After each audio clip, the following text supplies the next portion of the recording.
Mwanadamu ni kiumbe wa kushangaza aliyeumbwa kwa sura na mfano wa Mungu, lakini tabia zake mara nyingine hudhihirisha udhaifu na ubinafsi mkubwa.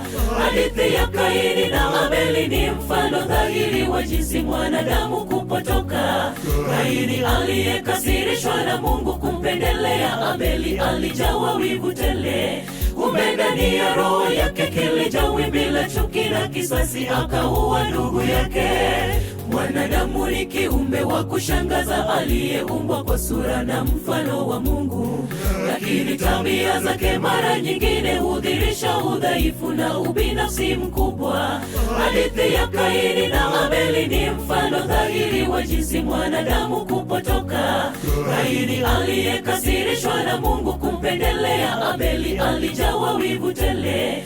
Kumbe ndani ya roho yake kilija wimbi la chuki na kisasi, akaua ndugu yake.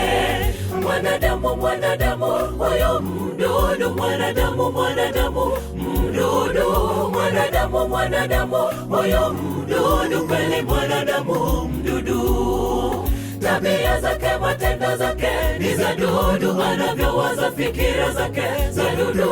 Mwanadamu mlaghai tena mnafiki, kweli mwanadamu mdudu.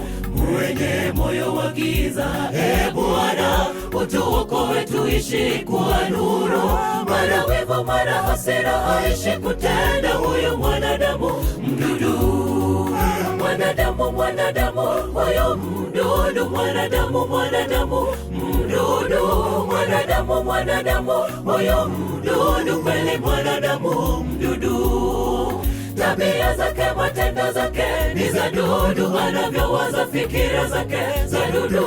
Mwanadamu mlaghai tena mnafiki, kweli mwanadamu mdudu. Mwenye moyo wa giza, Bwana utuokoe tuishi kwa nuru.